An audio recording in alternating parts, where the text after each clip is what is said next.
Bonjour à tous, aujourd'hui la vidéo elle est sponsorisée par nous-mêmes parce qu'on va vendre, enfin on fait la promo de nos sachets de CBD, je vous en reparle en fin de vidéo.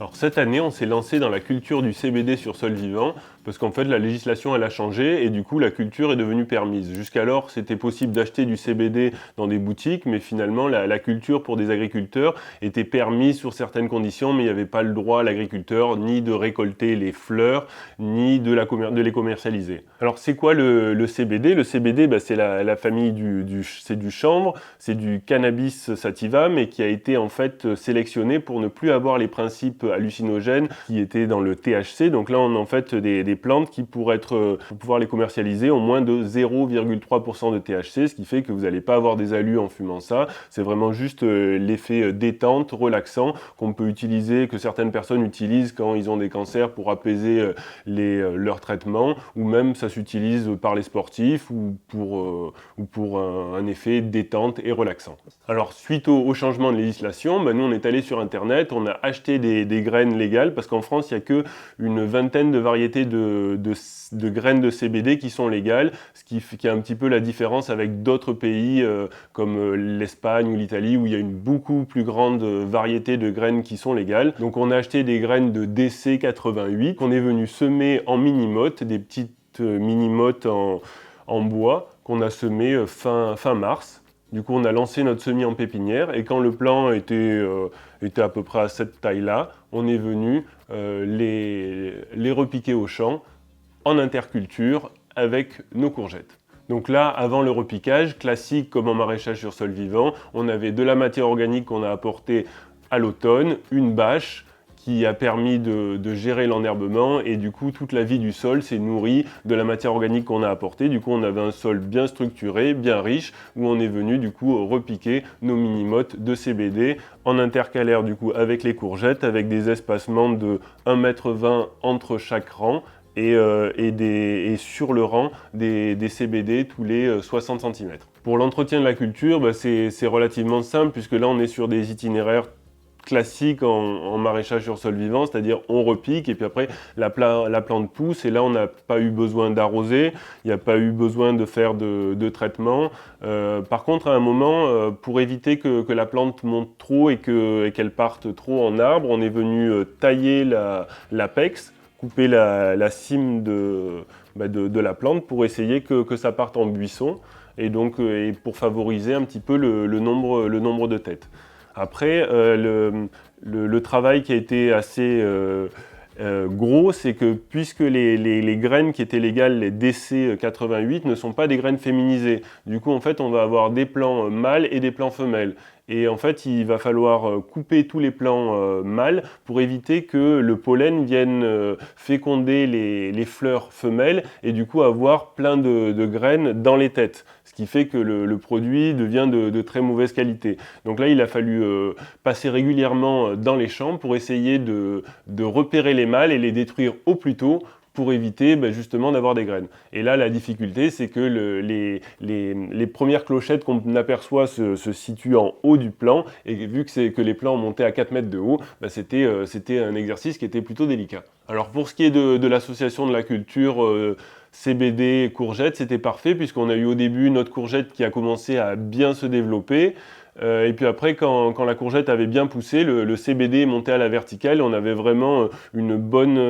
en fait, deux plantes qui étaient complémentaires, une qui allait dans la verticalité et l'autre qui était vraiment en bas. Et finalement, sur la même surface, on a pu produire l'équivalent de 2 cultures, ce qui était du coup c'est une très bonne association. Et au niveau du développement que ce soit des courgettes comme du CBD, il n'y a eu vraiment aucun problème. On voit des plantes qui ont poussé de manière exubérante, et même le CBD qui est souvent une plante qu'on va souvent fertiliser avec de nombreux engrais, puisqu'en fait c'est une plante qui est assez exigeante, assez gourmande en nutriments. Et bien là on voit que les plantes sont vraiment développées de manière exceptionnelle, ce qui montre vraiment la fertilité qu'on peut avoir sur un sol vivant. Là on a des plants qui ont explosé en termes de production végétale. Il n'y a eu vraiment aucun problème de carence dans le sol pour la nutrition de la plante.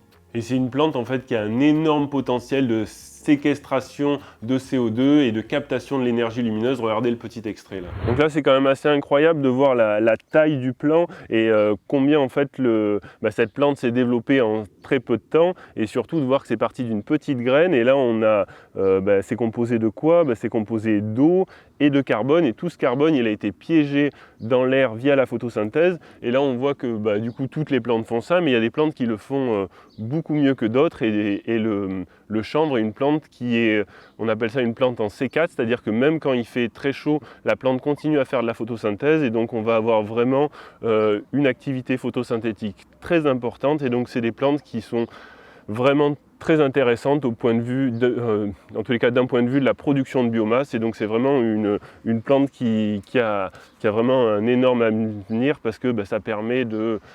on peut faire des graines, on peut faire de la fibre, on peut faire de l'isolant, et on peut aussi faire des fleurs pour des infusions détentes.